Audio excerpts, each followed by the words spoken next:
بسم الله الرحمن الرحيم. مستمعينا ومشاهدينا الأفاضل في كل مكان، سلام الله عليكم ورحمته وبركاته.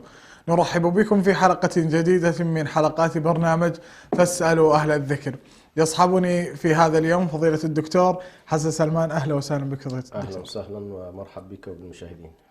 نذكركم مشاهدينا ومتابعينا الأفاضل في كل مكان أننا في صدد استقبال مشاركاتكم واستفساراتكم وأسئلتكم عبر الأرقام الظاهرة أمامكم في الشاشة أو عبر الفيسبوك من خلال شبكة سلام الإعلامية.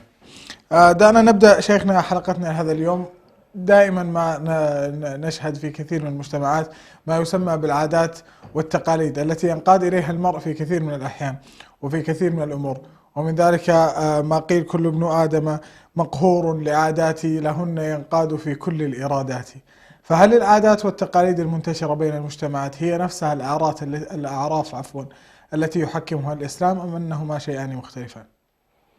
الحمد لله رب العالمين، والصلاة والسلام على رسول الله الأمين وعلى آله وصحبه أجمعين. أما بعد، دائما مثل هذه المصطلحات نجد أحيانا تختلف بين أهل كل مصطلح، لأن الاصطلاحات دائما كما يقال لها علاقة بالمواضعة، أن يتواضع أهل كل فن على تعريف معين. فالعرف والعادة بالنسبة للفقهاء شيء واحد، لذلك يقولون العرف معتبر والعادة محكمة، واحدة من القواعد الأساسية في الفقه. فيعرفون العرف بأنه هو ما اعتاده الناس لفترة من الزمن، بحيث يشكل قواعد أساسية يشعر معها الناس بأنها ملزمة على مستوى المجموع. لكن البعض يحاول أن يقول بأن العرف أخص والعادة أعم. العادة تشمل الأفراد والجماعات، والعرف لا يكون إلا جماعيا. فإذا أردنا أن نقول هذا عرف مجتمعي يختلف عن أن نقول فلان عادته كذا. أحيانا العادة تكون خاصة وعامة، ولكن العرف لا يكون إلا عاما. وبالتالي موضوع العرف اعتبر في الشريعة الإسلامية، وعده كثير من الأصوليين بأنه واحد من مصادر التشريع الإسلامي. حتى القرآن أشار إليه في عدد من الآيات، يتحدث عن المعروف: وعاشروهن بالمعروف، وأمر بالعرف. هذه كلها على كل آيات تنص على أهمية مراعاة العرف في الشريعة الإسلامية. وأيضا ذكرت بأنها واحد من القواعد الخمس، قواعد الشريعة الكلية الخمسة، اللي هي قاعدة المقاصد وقاعدة كذا، ومن ضمنها العادة، قاعدة العادة محكمة أو العادة معتبرة. فالشريعة الإسلامية راعت على كل موضوع الأعراف وموضوع العادات. بعض علماء الاجتماع يفرق بين العادة وبين العرف، منهم من يفرق فيعتبر أن ما ارتقى إلى مستوى الإلزام بحيث والله المجتمع يشعر معه بالإلزام هذا عرف، والعادة تكون منتشرة ولكن لا يشعر معها الناس بأنها ملزمة. لكن دعنا هنا في هذه الحلقة نعتمد ما اعتمده الفقهاء من أن العرف والعادة شيء واحد، ولكن يشترط فيه قضية التعميم بشكل واسع. طيب، ماذا لو ارتبط العرف بالدين؟ كأن يكون أنه يجب على المرء أن يطيع والديه، لكن طاعة الوالدين هذه يعني أقصد أنه قد تكون طاعة الوالدين مربوطة بأنهم يأمرونه بفعل أشياء مخالفة للشرع لكنها موافقة للعادات. فهل هذا في خلاف؟ أول دعني أقول بأن موضوع العرف الذي ذكرنا بأنه عرف معتبر وعادة محكمة يشترط فيه أمرين أساسيين. الأمر الأول أن يكون هذا العرف لا يتصادم مع قواعد الشريعة ونصوصها، فأي قاعدة عرفية أو أي سلوك، عادة، تقاليد، عرف، نمط من أنماط الحياة تعارض مع نص من كتاب الله أو سنة النبي صلى الله عليه وسلم أو قواعد الشريعة الكلية، فإن هذا العرف لا يعتبر عرفا معتبرا، بل يعتبر عرف فاسد. هكذا تصنف يعني الأعراف نفسها تقسم إلى أعراف معتبرة حسنة وأعراف فاسدة غير معتبرة، وبالتالي الشريعة لا تنظر إليها. هذه مسألة مهمة. الأمر الثاني أيضا لا يكون العرف معتبرا إلا إذا كان عرفا مضطردا وواسعا. يعني العرف الذي مضطرب تارة يكون وتارة لا يكون، هذا لا يسمى عرفا. العرف دائما يأخذ وضعية واحدة ومستقرة في المجتمعات، فلا بد من مراعاة هذين الشرطين عندما نتكلم عن موضوع العرف المعتبر شرعا. فيما يتعلق بموضوع الوالدين أو أي موضوع آخر له علاقة بالعرف، يعني الشريعة قيدته بالعرف، هنا نلاحظ بأن بعض الأحكام ارتبطت بهذا يعني مثلا أمر الشارع فيها بالعرف، مثلا يقول وعاشروهن بالمعروف، فتجد أن الحياة الزوجية فيما بين الزوج والزوجة لها علاقة بأعراف المجتمع، فما ليس بعرف مجتمعي لا تلزم به المرأة. فمثلا إذا تصورنا بأن هنالك بعض المجتمعات تعارف المجتمع فيها أن المرأة لا تخدم وعلى الرجل أن يأتي إليها بخادم مثلا، تحول هذا الأمر إلى عرف سائد، ستلاحظ بأن الإفتاء يراعي هذا الوضع، القضاء يراعي هذا الوضع، مجموعات الصلح تراعي هذا الوضع، يعني العرف في هذه اللحظة يكون عرفا محكما. أيضا بعض القضايا مثلا في المهور، قضايا المهر، أن يكون مثلا بعضه مقدم وبعضه مؤخر، هذه ما قضية منصوص عليها لكنها هكذا تعارف المجتمع على هذا الوضع. مثلا في المهر لم يسمى ويكون لها مهر مثلها، إن الله البنت هذه ننظر إلى بنات قومها وبنات قبيلتها وبنات مدينتها كيف فيهم المهور، فنعتمد هذا المهر الذي هو متعارف عليه. فمسألة العرف عموما لها اعتبار بشكل كبير جدا في الشريعة الإسلامية، كما أن لها علاقة في البيوع، لها علاقة في مفاهيم التجار، لها علاقة أيضا في السياسة. فموضوع العرف عموما موضوع مهم جدا. نأتي إلى قضية الوالدين، وهو أن الوالد أحيانا يكون عنده عادات وعنده تقاليد وكذا، ويريد لهذا الابن أن يلتزم له بهذه العادات وهذه التقاليد، ولكن عند النظر إليها هذه العادات تصطدم مثلا بنصوص شرعية. هنا يعني ذكرنا أظن في حلقة ماضية بأن الضابط في ذلك إنما الطاعة في المعروف، إنما الطاعة في المعروف.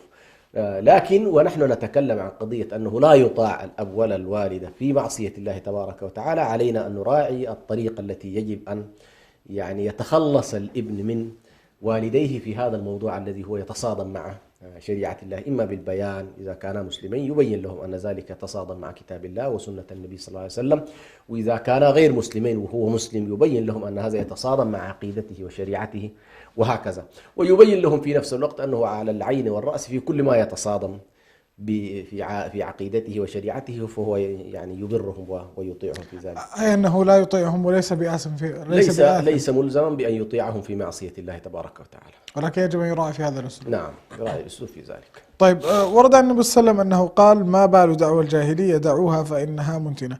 فهل التعصب القبلي أو دعوى الجاهلية يعد من العادات والتقاليد أم أنهما شيئان مختلفان؟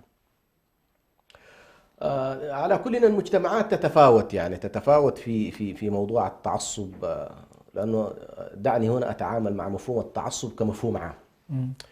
يعني في مجتمعات يسود فيها مثلا التعصب القبلي، نعم. في مجتمعات يسود فيها التعصب المناطقي، في مجتمعات يسود فيها التعصب المذهبي بمعنى مذهب من المذاهب، في جماعات أو في مجتمعات يسود فيها التعصب الجماعاتي، ليست مذاهب ولكن جماعات ذات طابع حزبي ذات طابع حركي، على كل تجد تعصب في هذا. في مجموعات يسود فيها التعصب الرياضي، إذن علينا أن نقر بذلك، إنه والله هلال مريخ زي ما يقول السودانيين، وعندكم برضو في الخليج مثلا فرق، على كل في كل بلد ما شاء الله عندنا طبعا نعم. فريقين، الزمالك وهنا مثلا في مصر وهكذا. هذا النوع من التعصب على كل من أنواع التعصب المذموم، من أنواع التعصب المذموم. لكن ما هو الضابط؟ ما هو الضابط أن نقول والله هذا تعصب مذموم؟ كل من وقفت معه ممن يهمك أمره، سواء كان يهمك أمره حزبيا، يهمك أمره قبليا، يهمك أمره سياسيا، المهم هو مما يليك ومما مجموعتك بهذه الاعتبارات التي ذكر، فبدأت تناصره في الحق والباطل، هذا تعصب. عجيب. بدأت تناصر. فالضابط في الموضوع هو أن ليس يعني بعض الصحابة رضوان الله عليهم سألوا النبي صلى الله عليه وسلم أن الرجل يحب أهله، يحب أهله ويفرح لهم ويحب خيرهم، هل هذا يدخل ضمن التعصب هذا لا يدخل ضمن التعصب إلا في حالة واحدة، وهو أن أهله وقبيلته ومجموعته هذه عندما تكون هنالك مفاصلة بين حق وباطل وبين خير وشر ويناصرهم على كل شيء، كما قال قائل، كما قال شاعر الجاهلية: وهل أنا إلا من غزية إن غوت غويته وإن ترشد غزية أرشد. يعني هو معهم في الخير ومعهم في الشر.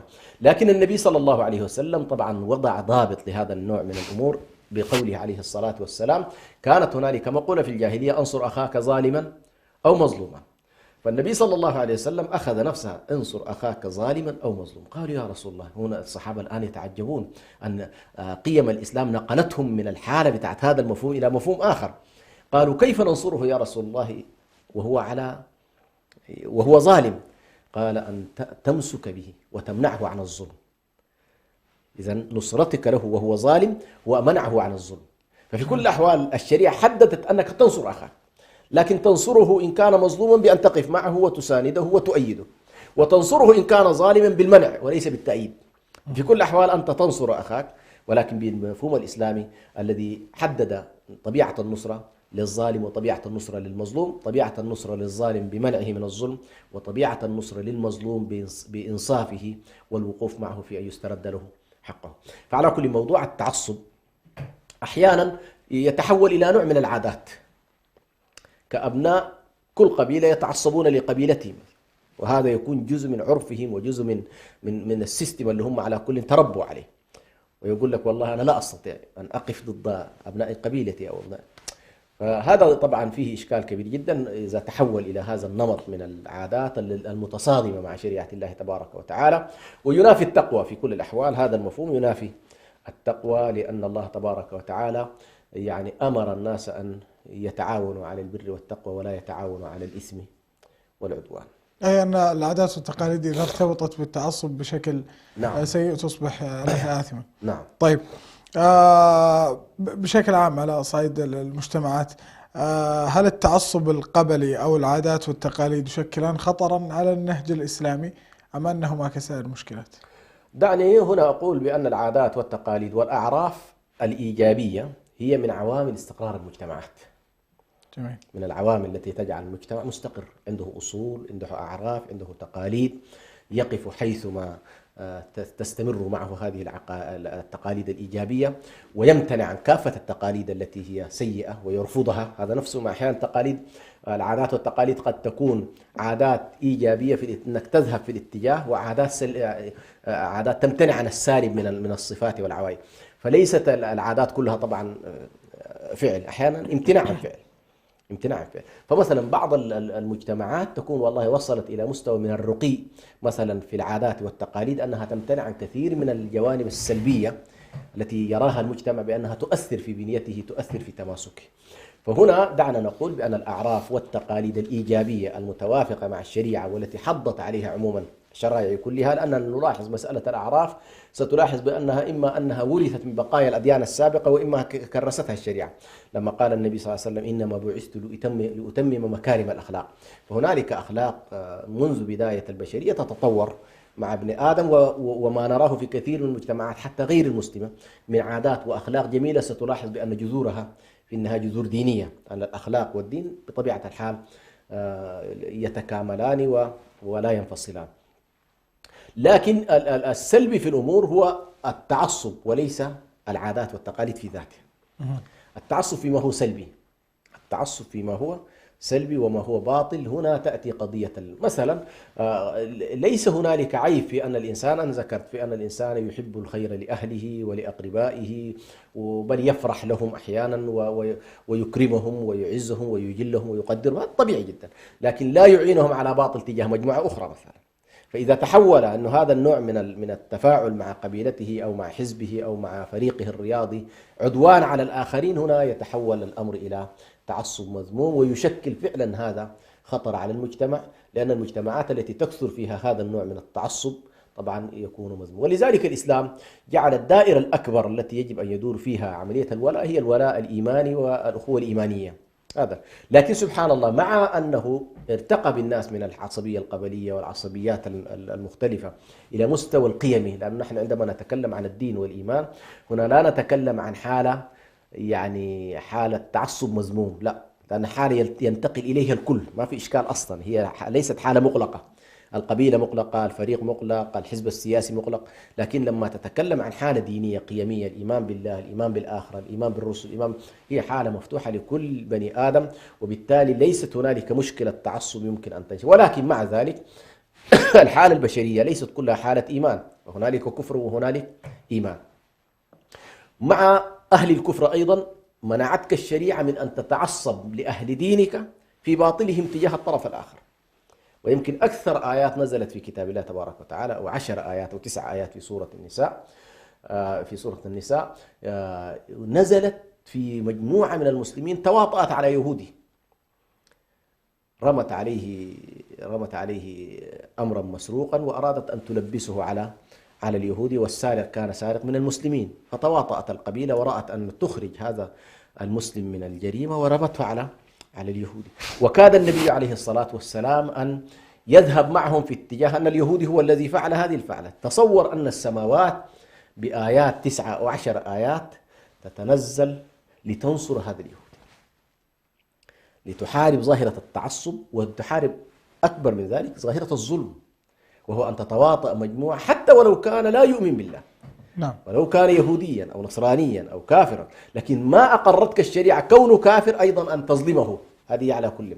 ولذلك الله تبارك وتعالى أنزل قوله: يستخفون من الناس ولا يستخفون من الله وهو معهم إذ يبيتون ما لا يرضى من القول. فجاءت هذه الآيات نصرة لهذا اليهودي، وبينت كشفت أحوال المسلمين العصاة الذين تواطؤوا على هذا اليهودي. فأيضا كون والله جعل الولاء لأهل الإيمان والحب لأهل الإيمان وإرادة الخير لهم، لكن لا يعني ذلك أن تظلم غير المسلم. طيب دعنا قبل الاستكمال في هذا شيخنا الفاضل ننتقل لاتصال، نقول ألو السلام عليكم. السلام عليكم. وعليكم السلام ورحمة الله وبركاته. أهلا، تفضل، الاسم الكريم. محمد من السودان. أهلا وسهلا أخ محمد، تفضل لسؤالك. الله يحييك. سؤال للشيخ: إذا في إنسان في بلد معين مذهب الفقهي مذهب المالكي، وانتقل إلى بلد آخر مختلف، يعني كيف يتعامل بالذات صوتك غير واضح يا أخ محمد. بقول بس الشيخ، في إنسان أو شخص نعم، في بلد معين بمذهب معين، نعم، مثلا ولنقل المالكي، انتقل إلى بلد آخر نعم، بمذهب مختلف، كيف يتعامل، أو كيف طريقة التعامل، خصوصا بالذات الأمور الفقهية؟ تمام، واصل يا أخ محمد، وبإذن الله تسمع إجابة السؤال في نهاية الحلقة. شاكر لك. طيب دعنا عودا على بدء فيما كنا نتكلم عنه يا دكتور حسن. النبي صلى الله عليه وسلم ذكر في الحديث: دعوها فإنها منتنة. لماذا ذكر لفظ منتنة هنا النبي صلى الله عليه وسلم؟ النبي صلى الله عليه وسلم كان حريصا على أن دائما يعني يربط القضايا المعنوية بالتصوير والتمثيل المادي. أحيانا هذا التمثيل المادي قد يكون تمثيل وصفي، كأن يصف، يقول منتنة، أو يقف عليه الصلاة والسلام على جيفة ويقف عليها والصحابة يجتمعون حوله ثم يقول قوله عن هذا الأمر المادي. هذه طريقة على كل من طرق التربية ومن طرق البلاغ ومن طرق البيان النبوي عليه الصلاة والسلام. فهنا النبي صلى الله عليه وسلم تكلم عن الجاهلية وعن العصبية القبلية عندما حصل يعني خلاف بين أصحاب النبي صلى الله عليه وسلم بين الأوس والخزرج، وكاد الفريقان يقتتلان، فالنبي صلى الله عليه وسلم قال: دعوها فإنها منتنة، يوصف بأنها رائحتها كريهة وهذه لا تليق بكم، أو بدعوى الجاهلية وأنا بين أظهركم فكيف لو انتقلت عنكم وكيف لو أني لم أكن. فإذا لا زال الوحي يتنزل والقرآن ينزل من السماء ورسول الله صلى الله عليه وسلم حاضر بينكم، كيف تفعلون هذا الفعل؟ فحضهم النبي صلى الله عليه وسلم على أن يكونوا أمة واحدة، ونزل قول الله تبارك وتعالى واعتصموا بحبل الله جميعا ولا تفرقوا إلى آخر الآيات. كل ذلك في سبيل أن يربي النبي صلى الله عليه وسلم أصحابه ويرتقي بهم إلى المستوى الإيماني الذي يريده الله لهم، وهو أخوة الإيمان، وأن لا يذهبوا إلى مستوى التدني فيما يتعلق بالتعالي بالأنساب والأحساب وأمور الجاهلية التي على كل، كما قال النبي صلى الله عليه وسلم إن الله أذهب عنكم يعني حمية الجاهلية أو عصبية الجاهلية كما قال صلى الله عليه وسلم. طيب وهل العصبية القبلية فطرة تولد مع الإنسان أنها مكتسبة أو تناقلتها البشرية؟ هي لا يولد الإنسان قبليا طبيعة الحال، ولكن قد يرضع القبلية من ثدي أمه وشفتي والديه، فيولد الشخص وهو عادي، ولو أنك وضعته بعد ذلك في أي مكان يمكن أن ينشأ يعني في مجتمع مثلا ما فيه قبيلة فلا يعرف أصلا قبيلته، حتى لو كان أصل مجتمعه الذي ولد فيه متهما قبليا. وهذه طبيعة، يعني أنت الآن تجد كثير من المجموعات أو الأفراد الذين يولدون في مجتمع قبلي وينتقلون إلى مجتمع آخر يأخذون السلوك وطبيعة تلك البيئات. إذا كانت أنواع التعصب هناك أنواع جماعاتي أو مذهبي أو فكري أو رياضي أو سياسي يأخذ هذا النوع، وقد لا يكون له أي إحساس بالجانب القبلي. فالبيئة على كل هي التي في النهاية تؤثر في الإنسان، أبواه يهودانه أو يمجسانه. للأسف الشديد يعني لأن القضايا التخلف بشكل عام أحيانا كثيرة ترتبط مع الأسرة، بالذات الاعتزاز القبلي والموروث الاجتماعي، هذه ما بيأخذها الإنسان من المدرسة، غالبا بيأخذها من البيت، الاعتزاز بالأجداد والاعتزاز بالقبيلة والاعتزاز بتاريخ وأمجاد، وأحيانا أساطير ما حقائق يعني، لكن هو يشكل منها بالنسبة له الذاكرة التي تتضخم عنده ليشعر بعد فترة بأنه والله هو لا شيء مختلف، هو شيء مختلف عن بقية الناس. هذا النوع من التضخم الذي يولد في نهاية المطاف العصبية هو ما ينبغي أن ننبه له المجتمعات، ونحرص على أن تكون عملية التربية تنشأ في إطار إنه والله إطار قيمي، بأن هذا الطفل علينا أن نربيه على المعاني، معاني الإيمان، معاني النصرة، معاني الإخاء، معاني الحب في الله، معاني البغض في الله، معاني الولاء، البراء. هذه القضايا على كل التي ينبغي أن ينبه إليها في أثناء التربية.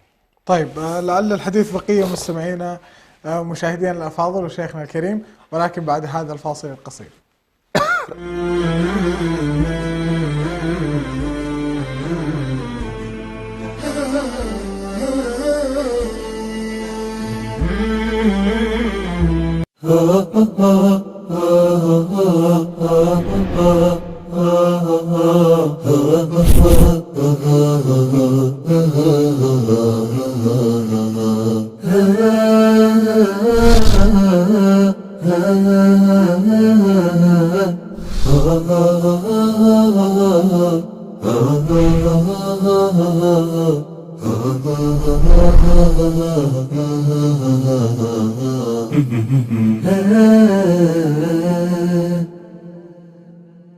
يعلم كما ورد في الأثر بأن الله عز وجل يعطي هذه الدنيا لمن يحب ومن لا يحب، ويعطي الآخرة لمن يحب.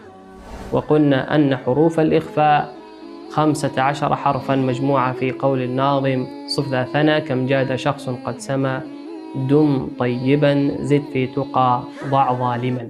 بسم الله الرحمن الرحيم.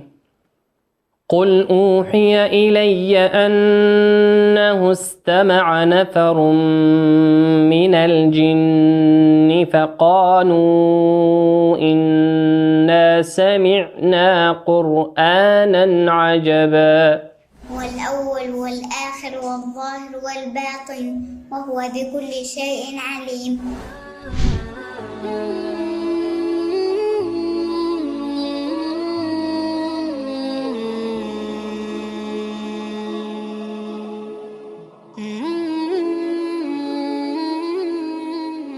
يا معاشر المؤمنين التوجيه النبوي لكم أنتم أيها الشعوب المعنيون بهذا.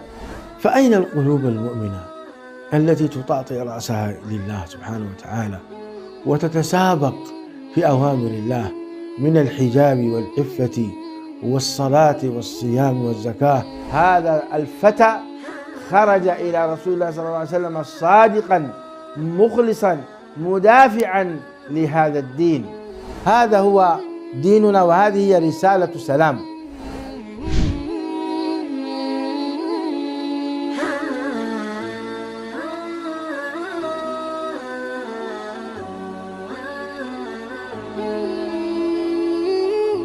الأسرة تلعب دور كبير جدا في حفاظ وتوريث الهوية الإسلامية والوطنية بالتحديد أيضا لأبنائها.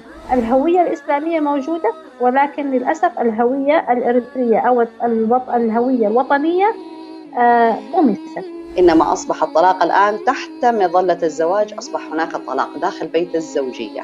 الطلاق النفسي والطلاق العاطفي هو الأكثر انتشارا في الواقع الحالي مع الأسف الشديد. إنه المتطوع نفسه ما يكون فاهم رسالة الجمعية أو العمل التطوعي اللي هو بيشتغل فيه. الأسرة الإريترية في الخارج كيف تحافظ على نجاحها وسعادتها في ظل الغرب مثلا؟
مستمعينا ومشاهدينا الأفاضل في كل مكان، أهلا وسهلا بكم من جديد في برنامج فاسألوا أهل الذكر.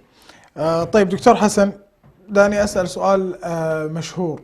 يعلم المؤمن دائما فضل الدعاء وأثره على حياته، لكن ماذا إذا سأل الإنسان هل يتعارض الدعاء مع القدر؟ أي إذا كان المؤمن مقدرا له حصول أمر، هل يرد الدعاء القدر أم ما التفصيل في هذا شيخنا؟ والله هذا على كل من الموضوعات الطويلة والدقيقة في نفس الوقت لتعلقها بالقدر، والقدر هو حقيقة سر هذا الوجود. يعني المسلم أحيانا يجد نفسه بأن الخوض في باب القدر قد يدخله في متاهات، ولذلك كثير من العلماء ذهب إلى أن خلاصة الإيمان وخلاصة ما ينبغي أن ننتهي له منطقة التسليم، منطقة التسليم بآيات الله، منطقة التسليم بأقدار الله. لكن طبيعة الحال هذه أسئلة ترد على الناس وتواجههم في نفس الوقت. يعني عندما نقول لهم بأن هنالك أقدار مقدورة ومحتومة، وفي نفس الوقت نحدثهم عن الدعاء وأثر هذا الدعاء على أقدار هذا الإنسان. لكن ببساطة شديدة جدا حتى أبسط للمشاهد الموضوع، لو أنه تصور بأن أقدار الله نوعان: أقدار حتمية وأقدار محققة، حتمية ومحققة، وأقدار أخرى سببية غير محتمة أو غير حتمية.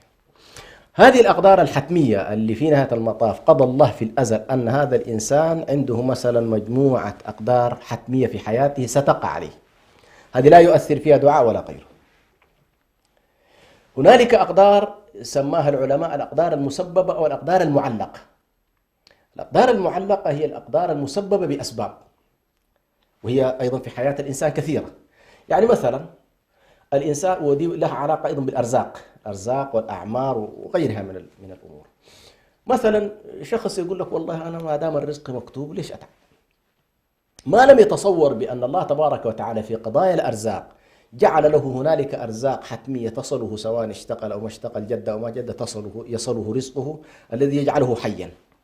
لكن ليكون مرتقيا غنيا موفرا مبدعا منفقا مساهما في الحياة، جعل الله تبارك وتعالى له مجموعة من الأسباب المؤدية إلى إيه؟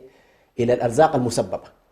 لاحظت؟ نعم. فهنا تأتي قضية الفهم ما بين كيف نوفق بين الأقدار الحتمية وما بين الأقدار المسببة. لو أننا والله قلنا أصلا ما مفيدة حركة الإنسان ولا دعاء الإنسان ولا سؤال الإنسان لربه، ما مؤثرة في مسيرته والأقدار منتهية، هنا تأتينا إشكالية كبيرة جدا، فإن الناس لا يعملون ولا يجتهدون ولا يبالون ولا يجاهدون. لاحظت؟ نعم. ويقول لك لا. فنحن نقول بأن هذا الإنسان هنالك أقدار أقرب ما يمكن أن نقول فيها بأنه مسير وأنه مقدر له، وهذه كثيرة حقيقة. يعني مثلا ما في أحد مننا اختار أبويه، أنت في النهاية ولدت بين أبوين الله اختارهم لك، ولدت ضمن قبيلة الله اختارها لك، ولدت ضمن بيئة جغرافية الله اختار، ما لك فيها شيء. أيضا ستأتي لحظة من اللحظات طبيعة موتك ولحظة موتك ولحظة انتقالك وتاريخ الموت هذه ليس لك فيها أيضا. كذلك هنالك بعض الأمور التي مهما حاول الإنسان أن يبذل فيها أسباب، لكن هنالك قدر من أقداره يريده الله أن يقع، هذا يقع بطبيعة الحال. أين يعمل الدعاء؟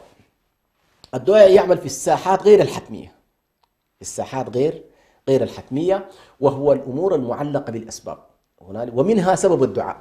مثلا هنالك أمر الله تبارك وتعالى في الأزل قضى أنك والله إن سألت الله يفعله لك، ما سألت الله لا يفعله لك، وأعطاك الله الأمور التي تجعلك تدعو الله، ما منعك من ذلك، وفر لك البيئة التي تدعوه.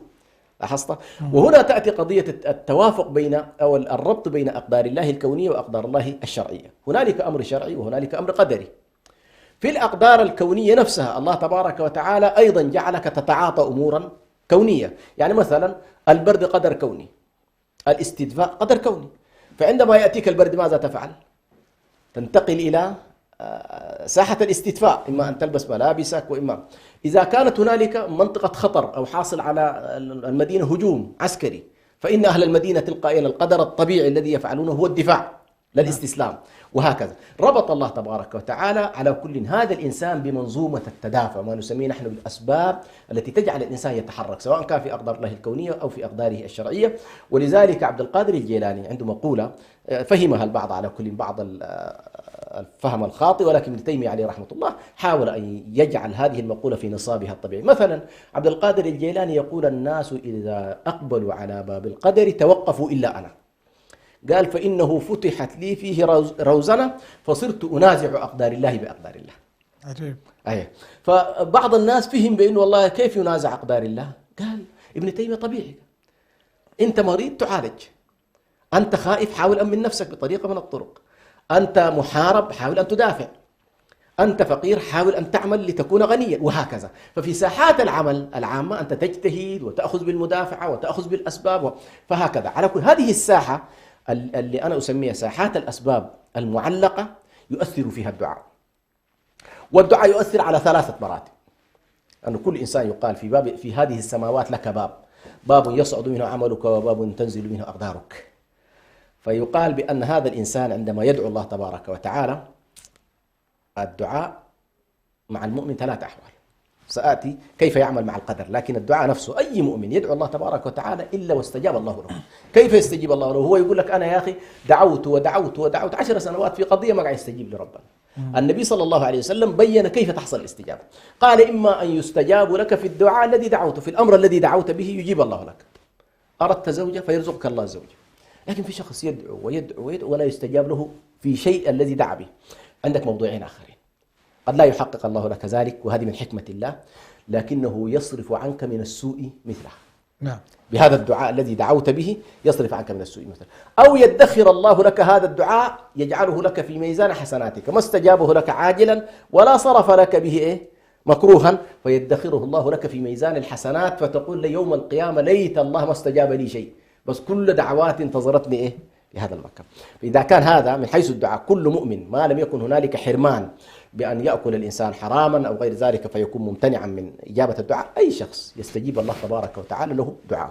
هنا نأتي قضية إنه والله عندك أقدار الله نازلة، وعندك أعمال العبد صاعدة، ومنها الدعاء.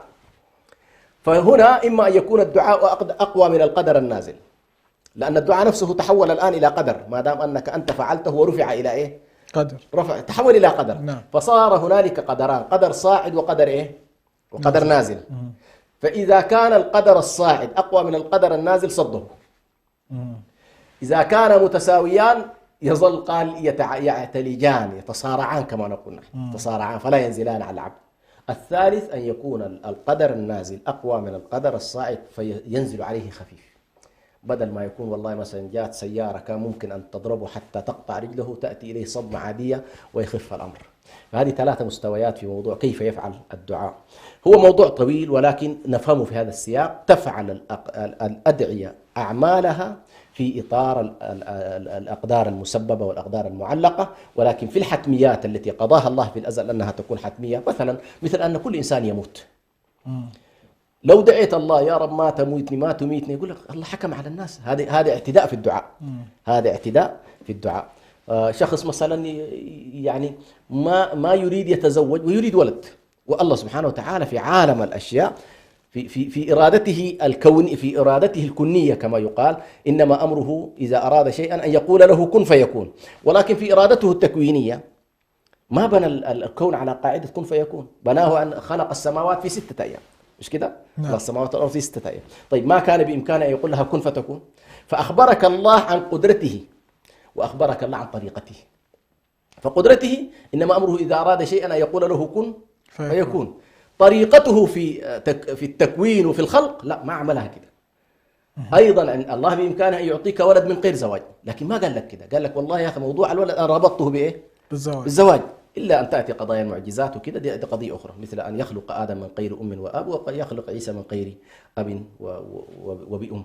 فهذه على كل موضوع الأقدار، وهو حقيقة موضوع طويل يحتاج إلى تفصيل ويحتاج إلى بيان أكثر. طيب شاكرين لك شيخنا. في جانب آخر، البدع في الدين الإسلامي هل لها أقسام كبدعة سيئة أو بدعة حسنة، أم أن البدعة تحترز تحت مسمى واحد؟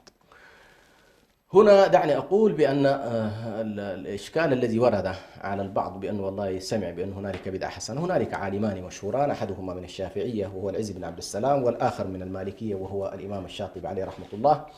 فمثلا الإمام الشاطبي يرى ما في شيء اسمه بدعة حسنة مطلقا، والإمام العز بن عبد السلام يرى أنه والله البدعة تسري عليها أحكام الدين ال5 اللي هي الواجب والمستحب والمكروه والحرام والمباح.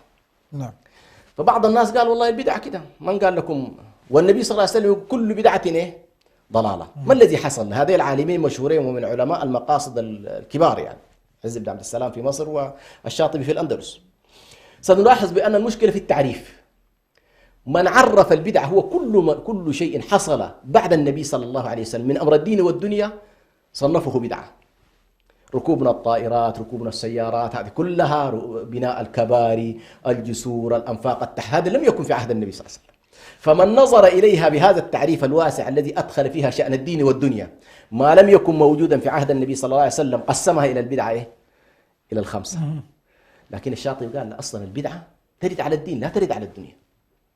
قضايا الدنيا افعلوا فيها ما شئتم، أبدعوا، بالعكس الدنيا مبنية على الإبداع لا مبنية على الإبداع لا على التوقف. نعم. مش كده؟ ففي الدنيا نحن نبدع، نكتشف، نعمل إنجازات ضخمة جدا ما لم يكن معهودا، لكن في الدين أمرنا بالتوقف. أم لهم شركاء شرعوا لهم من الدين ما لم يأذن به الله. ففي الدين لا تفعل شيئا إلا إذا أمرك الله تعالى. فالإمام الشاطبي مثلا في تعريفه للبدعة قال البدعة طريقة في الدين مخترعة. طريقة في الدين مخترعة، من عمل عملا ليس عليه أمرنا. فالعمل هنا عمل ديني، ولذلك من حصر البدعة في الشأن الديني ما قسمها إلى حسنة وسيئة، ومن وسع المفهوم هنا قسمها. وبالتالي الأفضل أن شخصيا نميل إلى تعريف الشاطبي في أن البدعة هي ما يتعلق بالأمور الدينية، لينسجم الأمر مع قول النبي صلى الله عليه وسلم وإياكم ومحدثات الأمور فإن كل محدثة بدعة وكل بدعة ضلالة وكل ضلالة في النار. يعني الفرق بينهم كان في قضية التعريف أصلا. قضية التعريف يبنى عليها هذا. نعم. طيب يلجأ كثير من الناس إلى الاعتكاف في المساجد أو في الصوامع أو ما إلى ذلك للتفرغ للعبادة بعيدا عن طلب العلم وعن مخالطة الناس وكذا، هل هذا يعتبر من البدع؟ أولا من فضل الله هذا النوع قليل، يعني نعم. ليس لا يحتل مساحات واسعة، ولكن يعني أتي هذا النوع من الناس لأمرين أو لثلاثة أمور. يعني الأمر الأول الفهم الخاطئ لطبيعة الزهد وطبيعة الدين، فتصوروا بأن الدين هو عبارة عن حالة تعبد محض وشعائر محضة، وبالتالي انطلقوا إلى هذا الاتجاه وتركوا الشأن الآخر، وهو أن الدين جاء لأمرين: جاء للتعبد والشعائر، وجاء لعمران الأرض. فهذا الذي انزوى عن ساحة الحياة العامة نسي الشق الآخر من الحياة، نسي شق العمران، نسي شق الاستخلاف، نسي شق إقامة الدين في الحياة. وأن هذه مهمة أساسية في البشر، ليست مهمة عادية. يعني الله تبارك وتعالى ما أنزل هذا الدين لنذهب فقط إلى المساجد أو ننزوي في المساجد، لا، ما هكذا. أراد الله تبارك وتعالى واستعمركم فيها.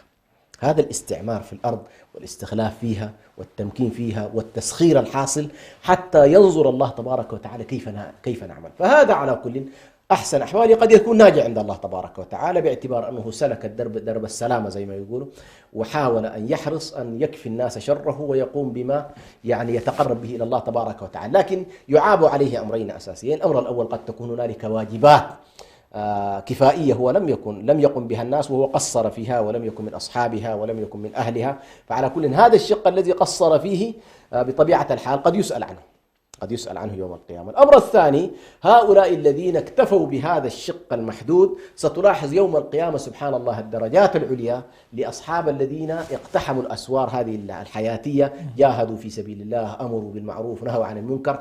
ولذلك ستلاحظ أن أحاديث النبي صلى الله عليه وسلم التي تتحدث عن الفرقة الناجية والطائفة المنصورة، الفرقة الناجية غالبا ممكن يكون فيها أصحاب هذه المجموعات، لكنه ما مزاحم ولا آمر بالمعروف ولا نهي عن المنكر ولا يجالد الحكام ولا يجاهد الكفار ولا شيء مثلا، فتجده فقط مكتفي. هو يمكن أن يكون ناجيا، لكن ستلاحظ بأن الطائفة المنصورة قائمة بالحق، مقاتلة، مجاهدة، تأمر بالمعروف، تنهى عن المنكر. هذه الطائفة هو على كل لم يكن من أصحابها، وهذه طبعا مقاماتهم مقامات كبيرة جدا ولهم الدرجات العليا، فقد يفقد أيضا هذا المقام العظيم الذي أعده الله تبارك وتعالى لهؤلاء. طيب، بالنسبة للبدع قضية انتشارها، هل العامل الأول والرئيسي فيها هو عامل الجهل، أم مثل التمسك بالأهواء المتبعة أو العادات والتقاليد؟ على كل في موضوع البدع المحور الأساسي الجهل، كما قال الله تبارك وتعالى: إن يتبعون إلا الظن وما تهوى الأنفس ولقد جاءهم من ربهم الهدى. يقول شيخ الإسلام ابن تيمية عليه رحمة الله: يعني والناس يخرجون من الهدى. الآية ذكر فيها موضوع الهدى في النهاية. يعني الآية قالت: إن يتبعون إلا الظن وما تهوى الأنفس ولقد جاءهم من ربهم الهدى. يقول إنما يخرج الناس من الهدى ببابين: باب اتباع الظنون، لأن معظم المبتدعة تجدهم متبعين للظنون، ليست أدلة قوية، إنما شبهات، إشكالات، عدم معرفة. وتجد سبحان الله إرادة الخير موجودة لهؤلاء، فتجد أنه هو يحب الخير، ولكن كم مريد للخير لم يبلغه. ونحن تحدثنا عن قضية أهمية الإخلاص والصواب في نفس الوقت. فهؤلاء أول أتوا من باب الجهل بالشريعة، الجهل بالأحكام، الجهل بمراد الله تبارك وتعالى، عدم اتباعهم لما ورد عن النبي صلى الله عليه وسلم واكتفائهم بذلك. ومن الجهل كذلك أن يتصوروا بأن والله في قضايا كثيرة ما فعلها النبي صلى الله عليه وسلم وهم يريدون أن يستكثروا من الخير، لكن هذا الاستكثار من الخير على غير طريقة النبي صلى الله عليه وسلم هو نفسه مشكلة. فعلى كل هذا باب من الأبواب. الباب الثاني عندك موضوع التعصب للعادات، التعصب للتقاليد، كذا واحد من الأشياء.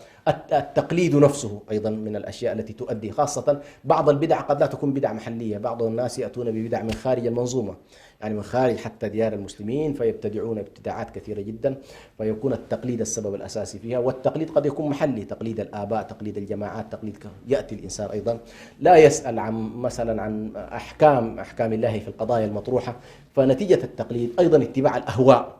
بعض الناس تقول له والله قال الله قال رسول الله وهو راكب راسه مثلا، ما يريد أصلا أن يسمع، ويعتبر أنه والله ما يراه خير فهو خير، وبينما الخير كله في اتباع ما ورد عن النبي صلى الله عليه وسلم. شكرك دكتور حسن. لعلي أنتقل وإياك قبل نهاية الحلقة إلى أسئلة المتابعين. الأخ محمد من السودان يسأل عن اختلاف المذاهب من مدينة إلى أخرى، هل يتبع المذهب اللي كان فيه أو المدينة اللي هو فيها، وكيف يتعامل مع هذا؟ في موضوع المذهبية وعلاقتها بقضية الأعراف والعادات، نقول فيما يتعلق بالتعبد الشعائري المحض اللي عندك فيه أصلا مساحة، أعمل فيه مذهبك الذي أنت تربيت عليه. أو ما في حال وجود مساحة. في حال وجود مساحة. لكن أحيانا حتى الجانب الشعائري لما تنتقل إلى الناس في الخارج أن تصلي مع الناس ستجد نفسك ملزم بمذهب القوم وبطريقتهم مثلا في التعبد. لكن المساحة التي عندك فيها هامش ولا تصطدم فيه مع الآخرين، اعمل فيه بما ترجح عندك من مذاهب أو من مذهب على كل أنت تعتقد أنه الأصوب والأرجح أو تعرف أدلته، وبالتالي أنت متبع فيه وعالم بتفاصيله. لكن فيما يتعلق بالعادات المتعلقة بالمعاملات، أنت نزلت إلى الأسواق، أردت أن تتزوج، أردت أن تبيع وتشتري، أردت أن تدخل إلى ساحات العمل العام من عمل سياسي أو غيره، هنا ستلاحظ بأنك ستكون محكوما بأعراف المذهب أو المجتمع الذي أنت فيه. متى ما خرجت عن هذا الاتجاه ستجد نفسك أنت تصادم أعراف مجتمع، وهنا قد تتحول المسألة ليس إذا شأنا فردي ولكن إلى حالة جماعية وتكون مستنكرة. وبالتالي لا بد للإنسان عندما ينتقل إلى بيئة من البيئات أن يتعرف على أعرافهم وتقاليدهم حتى لا يصطدم معها. ممتاز. أيضا الأخ أنس يقول: رجل دفع لأمه وأخوه ثمن الحج وهو لم يحج بعد، هل تقبل حجتهما مع أنهما لم يدفعا؟ ما في حرج ما دام أحياء. نعم. يصح أنه يدفع لوالدته، وقد يكون هذا من بر الوالدة، خصوصا إذا دفع لأمه ودفع لأخيه حتى يحج معها، هذا يدخل إن شاء الله في باب البر والإحسان. لكن إذا كان توفي الأب أو توفي الأم فإنه لا يصح أن يحج عنهما إلا أن يحج عن نفسه. لكن ما دام حي وتعامل هنا بمذهب موضوع التراخي وليس الفورية في موضوع الحج، فإنه يمكن إن شاء الله يقدم والده ووالدته في الحج ويؤخر نفسه. جميل. أيضا هنا سؤال: ما حكم زيارة النساء للمقابر؟ الصحيح من أقوال أهل العلم أن زيارة المقابر عامة للرجال والنساء لا حرج فيها، بس بشرط أن تنضبط هذه الزيارة، وأن لا يكون فيها بكاء، وأن لا يكون فيها صراخ، وأن لا يكون فيها تقرب وتوسل بالأموات إلى غير. لكن من باب الاتعاظ ومن باب العبرة ومن باب تذكر الآخرة فإن الأمر متاح إن شاء الله للطرفين، هذا هو الصحيح. جميل. هل يجوز إجراء عمليات تجميل الوجه مما يقصد به الزينة والجمال؟ العمليات التجميلية عموما نوعين: العمليات التي يقصد بها الاستشفاء والعلاج مباح. نعم. إذا كان والله حصل للشخص حالة إصابة أو حالة مرضية معينة أدت إلى تغيير شكله وتغيير، يمكن أن يجري العمليات التجميلية. ولكن العمليات التجميلية المحضة اللي شخص يكون ما راضي عن وجهه وما راضي عن شكله، هذا على كل ممنوع. نعم. الاتجاه إلى أولياء الله الصالحين وطلب منهم الدعاء والشفاعة من عند الله من البدع الظاهرة أم مما جاءت به المجتمعات؟ على كل دعني أول أقسم المسألة إلى قسمين. شخص مثلا هنالك ما شاء الله عالم من العلماء أو شخص يحسن به الظن وهو معه في المنطقة، معه في المسجد، معه، يمكن أن يطلب منه الدعاء أو يسأل، يقول له ادعو الله لنا ويتوسل بدعائه، هذا مشروع. على كل التوسل بدعاء الرجل الصالح هذا مشهور. لكن قضية شد الرحال والذهاب إلى الصالح هذا لم يكن معهودا على كل. والصحيح أن الإنسان يدعو الله تبارك وتعالى بشكل مباشر ويطلب من الله تبارك وتعالى أيضا بنفسه، ولا يحاول على كل أن يذهب إلى قضايا التوسل غير المشروع، لأن هذا على كل مما ذريعة إلى قضايا قد لا تكون مباحة يعني. وبالتالي أنواع التوسل المباح هو أن يتوسل الإنسان بأسماء الله وصفاته، أن يتوسل الإنسان بعمله الصالح، أن يتوسل الإنسان بدعاء الرجل الصالح إذا كان هنالك من أهل الصلاح أو ممن يظن فيه الخير يعني. فهذه هي فقط أنواع التوسل. نعم. الظاهرة. طيب، إنها لا تعتبر من البدع التي جاءت بها المجتمعات، هي محرمة شرعا؟ لا، هي على كل دعنا نحن الآن بغض النظر هي نبعت من داخل المجتمعات أو لأنه الأصل على كل كان في واقع الصحابة رضوان الله عليهم أن الأمر كان كله النبي صلى الله عليه وسلم علق الناس كلهم بالله تبارك وتعالى، ولكن في نفس الوقت كان مثلا النبي صلى الله عليه وسلم يقول يعني بعض ادعوا الله لنا، أو هذه كانت موجودة يعني لم تكن أمرا مستنكرا. لكن بعد ذلك الناس توسعت على كل في هذا الموضوع وأدخلت ما ليس بمشروع، فنحن نحكم على ما هو زائد هنا يعني. وهنا يحضرنا على كل فيما ذكرت في قضية التقسيم في موضوع البدعة، نحن تكلمنا عن قضية إن والله حسنة أو غير حسنة. أيضا في تقسيم البدعة عندنا البدعة الحقيقية وعندنا ما يسمى بالبدعة الإضافية. البدعة الحقيقية التي أصلا ليس لها أصل في الدين، يفعل الشخص فعل لا هو من كتاب الله ولا من سنة النبي صلى الله عليه وسلم ولا ثبت به أي دليل شرعي، فهذه تسمى بدعة حقيقية. بدعة حقيقية. لكن سبحان الله البدعة الحقيقية نادرة، يعني في الأمة من فضل الله تبارك وتعالى نادر. اللي قاعد يقع فيه الناس هو البدعة. شنو البدعة الإضافية؟ وهو أن أصل المسألة صحيح، أصل المسألة صحيح. يعني مثلا لو أن شخص بدأ يقرأ القرآن في الركوع، أصل قراءة القرآن صحيح، صح؟ نعم. مأمورين بها. نعم. لكن أن تفعل هذا القرآن في السجود أو في الركوع ممنوع. فلو فعلها الشخص نسميها هذه بدعة. شنو؟ بدعة إضافية. والبدعة الإضافية تدخل في الزمان، تدخل في المكان، تدخل في الهيئة، تدخل في العدد. يعني مثلا شخص والله كده يريد أن يلتزم بطريقة معينة لم ترد عن النبي صلى الله عليه وسلم، ويريد يعممها أيضا، لا يجعلها مسألة شخصية فقط. فهذه على كلها ما يدور في فلك البدعة أو فلك القضايا اللي ربما تدخل في هذا النوع من الممنوعات. جميل، شاكرين لكم هذا الحضور وهذا التقديم شيخنا الفاضل. مستمعينا ومشاهدينا الأفاضل في كل مكان، 8 تجري على الناس كلهم، ولا بد للمرء أن يلاقي 8: سرور وحزن واجتماع وفرقة ويسر وعسر ثم سقم وعافية. إلى حلقات قريبة وعلى نفس الموعد بإذن الله، ترقبونا، والسلام عليكم ورحمة الله وبركاته.